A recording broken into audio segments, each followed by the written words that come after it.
तो देखिए, आज मैं आपके बीच में एक औषधि पौधे के बारे में बात करूंगा।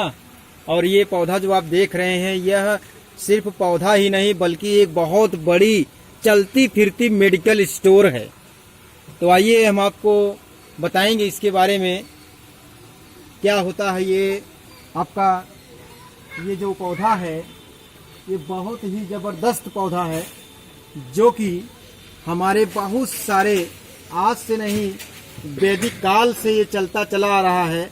हमारे देश में इसको कई नामों से जाना जाता है। जैसे कुछ लोग इसे रात की रानी कहते हैं, यानी रात में खिलता है, बहुत अच्छा लगता है। ये इसकी फूलों की खुशबू रात में इतना अच्छा लगता है, क्या बताएं। इसके अलावा कुछ लोग इसको पारिजात कहते हैं, जो कि स्वर्ग से आया हुआ पौधा माना जाता है। और कुछ लोग इसे हरि का श्रृंगार कहते हैं, हरि श्रृंगार के नाम से भी जानते हैं। लेकिन हम दूसरे भाषा वाले लोग यानी विज्ञान की भाषा में क्या कहते हैं? विज्ञान की भाषा में इसका नाम है निक्टेन्थस एर्बोराइटिस। क्या है? निक्टेन्थस एर्बोराइटिस।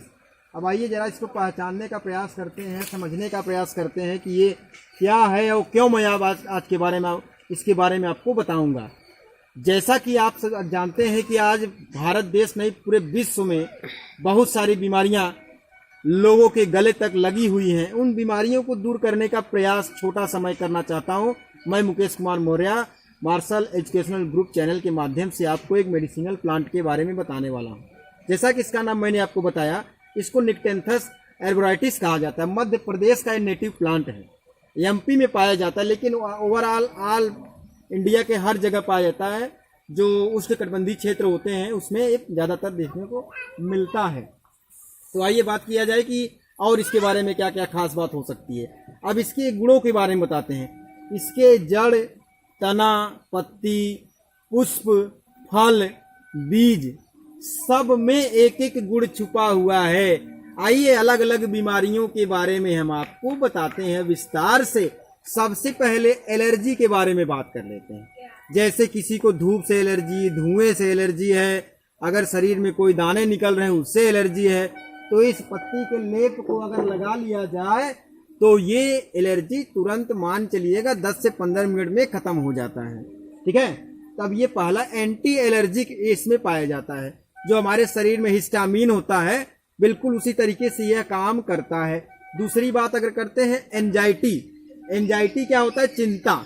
चिंता मतलब किसी भी चीज की चिंता हो जाए लोगों को, यानी टेंशन में दिमाग आ जाए, तब इसके पत्तियों की काढ़ा बना करके जो है पिलाने से उसकी एंजाइटी दूर हो सकती है। अब अगली बात अगर देखें इन्फ्लेमेटरी या एंटी इन्फ्लेमेटरी की बात करते हैं। जलन, अगर शरीर में जलन होने लगे, उधर गुहा में जलन होने लगे, या फिर कहीं भी शरीर में कहीं भी जलन, ज्वर जिसको बोलते हैं, यानी बुखार या फीवर की बात करते हैं। फीवर या बुखार जो होता है वह बहुत ही ज़बरदस्त, किसी भी सिम्टम में बुखार का होना जरूरी है। तो बुखार में इसके पत्ती के, इसके तने का काढ़ा बनाकर पीने से आराम मिल जाता है। ठीक है, अब आइए आगे बात करते हैं फाइलेरिया। फाइलेरिया के लिए बहुत ज़बरदस्त ये पौधा है। फाइलेरिया जो होता है, तो मैं बात कर रहा था कि यह और बीमारियों के बारे में फाइलेरिया की बात करते हैं। तो फाइलेरिया मॉस्किटो से फैलता है। मॉस्किटो का मतलब क्यूलेक्स मॉस्किटो। अगर इसको किसी एरिया में लगा दिया जाए तो वहाँ उस एरिया में मच्छर बिल्कुल नहीं पैदा होते, और ये मच्छर जो होते हैं उस फाइलेरिया को जो है वो फैलाने का प्रयास करते हैं। और देखिए, अगर हम इसके बीजों को पीस करके पाउडर के रूप में लगाएं, अगर फोड़े, फुंसी ये सब चीज़ें हैं, तो उसको सही हो जाता है। ठीक है, अब आगे देखा जाए कि इसमें एंटीबैक्टीरियल तत्व भी पाया जाता है, मतलब बैक्टीरिया को भी ये दूर कर सकता है। शरीर में हमारे अगर हम इसको पानी से उबाल करके नहाएं, डेली 1 हफ्ते तक नहा लीजिए, चर्म रोग खत्म हो जाएगा। जितने भी दाद, खाज, खुजली, खसरा ये सब होते हैं वो सब तुरंत खत्म हो जाएगा 1 हफ्ते के अंदर। फिर दूसरी बात, एक खतरनाक चीज इसके बारे में आपको बता दे, एंटी कैंसरस होता है। एंटी कैंसरस मतलब कैंसर जैसी लाइलाज बीमारियों के लिए भी ये बहुत जबरदस्त पौधा है। इसके छाल को और उसके बीज को पीस करके प्रतिदिन शाम को सोने के बाद ये सोने के बाद में, सोने के पहले जो है आप इसे दूध के साथ लेंगे तो महिलाओं में सबसे ज्यादा जो कैंसर, ब्रेस्ट कैंसर होता है, उसमें बहुत बढ़िया ये काम करता है।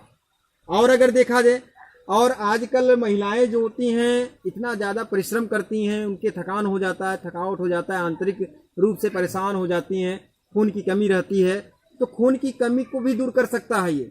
इसके फूलों को लेकर के शाम को भिगो दे पानी में, तांबे के बर्तन में, और सुबह उस पानी को पिएं, तो धीरे धीरे 1 महीने या 10-15 दिनों में वो प्रॉब्लम समाप्त हो जाती है। फिर अगर बात कर लेते हैं, अगर लीवर में दिक्कत आ गया है, लीवर जो कि जान होता है, कलेजा होता है, अगर लीवर ही गड़बड़ा गया तो सारा सिस्टम गड़बड़ा जाता है। तो इसमें जो होता है, लीवर को टॉनिक करने के लिए जो एंटीऑक्सीडेंट पाए जाते हैं, वो लीवर को ये लीवर की बीमारियों को दूर कर सकता है। अब इसके अलावा देखा जाए कि जो हमारा ब्रेन होता है, नर्वस सिस्टम, या नर्वस सिस्टम को भी स्ट्रांग करता है। तो इतने दैवीय गुणों से युक्त इस पौधे को पहचान लीजिए, और इसके काढ़े को नियमित पीने से हमारा इम्यून सिस्टम भी स्ट्रांग होता है। और आजकल तो इम्यूनिटी हर चीज से बढ़ाई जाती है, बढ़ाने का प्रयास हो रहा है। प्रतिदिन इसको सेवन करिए, इम्यूनिटी आपकी बढ़ेगी और कोरोना जैसा बीमारी भी आपको कुछ नहीं कर पाएगा। ठीक है, तो आई होप आपको बहुत अच्छा लगा होगा। इसको वीडियो को शेयर करिए, लाइक करिए, सब्सक्राइब करिए, और अपने दोस्तों को भी दिखाइए, क्योंकि हर व्यक्ति किसी न किसी बीमारी से परेशान है और हर बीमारी का इलाज आपके सामने है। तो thank you very much. Mukesh Maurya sir को मत भूलिएगा, और चैनल को सब्सक्राइब करिए, शेयर करिए, लाइक करिए। Thank you very much.